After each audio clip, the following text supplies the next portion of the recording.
La course au gratuit. Alors salut à toi, c'est Johan, j'espère que tu vas bien après cette semaine sans avoir fait de vidéo. Alors comme tu l'as vu sur Instagram, j'ai fait mon déménagement et du coup tu vois un nouveau décor, toujours la même étagère, mais il va y avoir des petits changements et notamment encore quelques petits luminaires ou quelques petites lumières en plus que je vais rajouter dans le décor. Donc on n'attend plus maintenant, on va directement lancer la vidéo. Alors qu'est-ce que j'entends par là par la course au gratuit ? Tu le sais peut-être, mais les internautes sont friands de contenu gratuit sur Internet et c'est bien normal. Internet nous a notamment éduqués à ça. À un moment donné, c'est tout à fait logique puisqu'il y a un principe de concurrence. Si toi tu proposes un cadeau gratuit et qu'un concurrent propose également un cadeau gratuit, peut-être que les internautes ou les abonnés préféreront venir chez toi si tu as un cadeau gratuit plus intéressant. Par exemple, du physique, des PDF avec plus de pages ou bien des vidéos, plus d'heures de vidéos, plus de formations, plus d'éléments. Et donc forcément, il va y avoir une course au gratuit, une course au contenu gratuit que tu vas proposer à ces internautes et à tes abonnés pour justement réussir à récupérer plus de mails que les autres personnes. Mais bon, à un moment donné, il ne faut pas non plus être idiot. Si tu proposes des e-books, des PDF ou bien des heures de formation, si tu proposes des centaines voire des milliers d'euros en cadeau gratuit, tu veux tout simplement la mort de la concurrence ou que tu n'es justement pas très bon pour te vendre.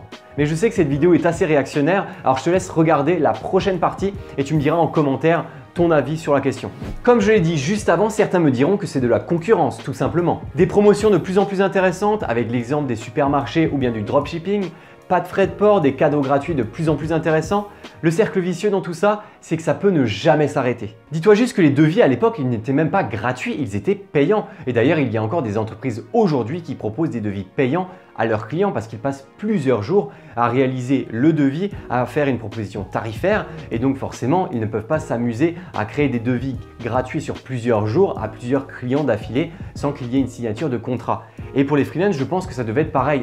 Au tout début du freelancing, les devis devaient certainement être payants. Après, ce n'est pas forcément intéressant pour des petites prestations. Si tu fais une prestation à moins de 1000, 2000 ou 3000 euros, un devis, justement, ça ne va pas te prendre énormément de temps. Donc, le gratuit, ça peut fonctionner aujourd'hui. Mais dis-toi juste qu'on est parti quand même d'une solution, donc d'un devis qui était payant à la base, à un devis qui est à présent gratuit. Et tu vas pratiquement donner un démarrage de stratégie pour le client pour qu'il soit rassuré et qu'il te choisisse toi plutôt qu'une autre personne qui va donner un devis gratuit et également une solution plus détaillée que ce que toi tu vas donner. Dans le passé, on avait des devis payants. Maintenant, on a des devis gratuits avec un démarrage de stratégie. Qu'est-ce qu'on va avoir dans le futur? Des devis gratuits et la prestation en entier à son client avant d'être payé? Ne fais surtout pas ça. Ah mais je suis bête, ça existe déjà. Les concours étaient même pas sûrs de gagner. Tu sais, les fameux concours où tu as 10 000 personnes qui vont réaliser un logo et seulement le vainqueur recevra 200 euros. Non, plus sérieusement, tu peux faire des cadeaux gratuits, mais dans la mesure du raisonnable. Tu peux très bien vouloir des likes, des commentaires, faire une sorte de mini-concours, ces petits trucs-là, réussir à avoir des emails, mais il faut juste être raisonnable, pas proposer beaucoup trop ou bien sous-évaluer ou dévaluer ton propre travail. J'ai encore vu là récemment sur Instagram une graphiste qui offrait une identité graphique à une personne qui gagnait le concours. T'imagines, toi, tu écris ton nom dans les commentaires et tu reçois une charte graphique. La personne, elle va recevoir une charte graphique, elle va penser que ça coûte 50, 100 euros. Sauf que non, c'est un travail à 1000 euros, à 1000 balles. Parce que tu vas faire une identité graphique complète. Non, ça ne marche pas comme ça. Là, par contre, je ne suis pas d'accord. Non, je ne suis pas d'accord. C'est comme ça. Je trouve que c'est un peu trop. Je suis d'accord que dans le principe, tu vas offrir une prestation. Ça sera un cadeau en fait un peu en nature. Mais il ne faut pas dévaluer ton travail. Toi, ton travail, non. Tu dois essayer d'avoir des factures, des devis. Tu dois bosser avec tes clients et tu ne dois pas offrir comme ça à la volée pour essayer de gagner des petits abonnés par-ci, par-là. Parce qu'ensuite, les entrepreneurs vont vraiment penser en faisant appel à nous freelance que ça coûte vraiment rien du tout de faire une identité graphique. T'imagines un peu, moi si je faisais un concours et que je voulais offrir une identité graphique à quelqu'un, il faudrait justement que ce soit un concours à 1000 euros. Donc derrière, ça sera avec 10 000 personnes, pas en dessous, ça ne sera pas avec 100 personnes. Tu vois, il faut aussi avoir une sorte de mesure par rapport à ta propre communauté. À un moment donné, on va se retrouver avec des TJM à 50 euros la journée. Comment tu veux vivre avec ça? Et c'est pareil, il y avait encore une autre nana, mais je ne montre pas des captures d'écran, je n'ai pas forcément envie qu'elle s'attire les foudres justement des commentaires ou de YouTube. Mais il y avait une autre personne qui s'était amusée à montrer les tarifs de ce qu'elle réalisait.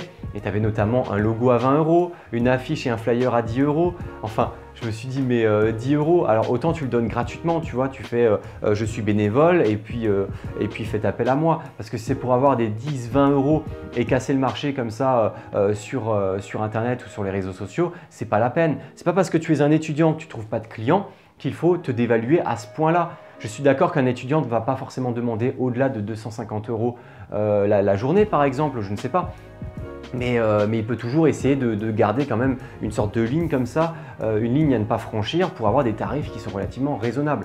Très souvent, et d'ailleurs je vous en remercie énormément, je reçois des commentaires et des messages sur Instagram où on me demande justement tiens Johan, je ne sais pas forcément comment faire des tarifs ou comment jauger mes prix en fonction des clients alors que je n'ai pas beaucoup d'expérience.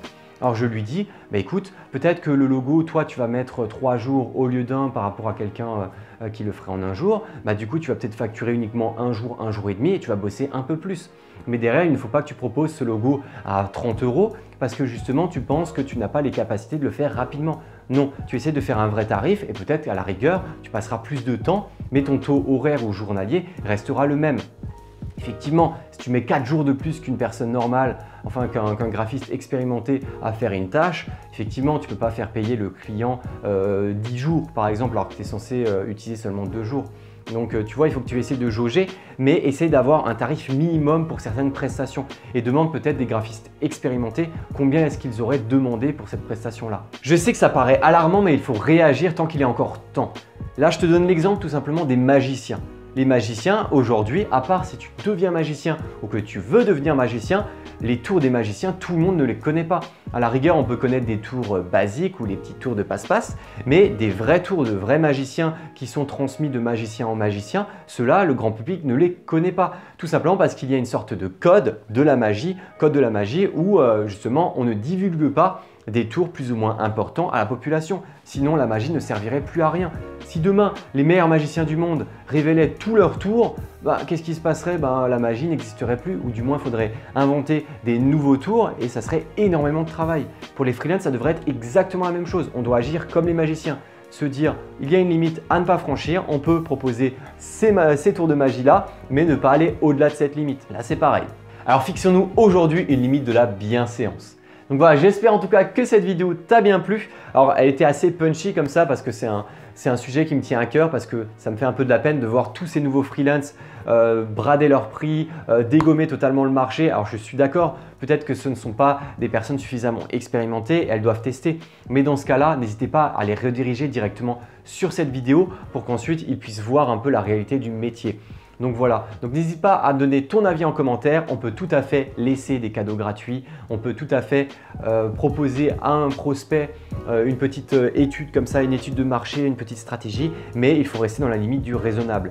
Dès que le client en demande trop, voilà, on signe le devis, je ne fais pas plus, sinon travaillez directement avec moi si vous voulez plus d'informations, tout simplement. Donc voilà, j'espère que cette vidéo t'a plu. N'hésite pas à laisser un like et un commentaire et à t'abonner à la chaîne pour voir les prochaines vidéos. Et n'hésite pas à partager cette vidéo si tu veux justement montrer à tous tes potes freelance comment est-ce que ce serait mieux d'agir tous ensemble pour avoir une sorte de règle de bienséance entre freelance. À une prochaine vidéo pour toi, freelance.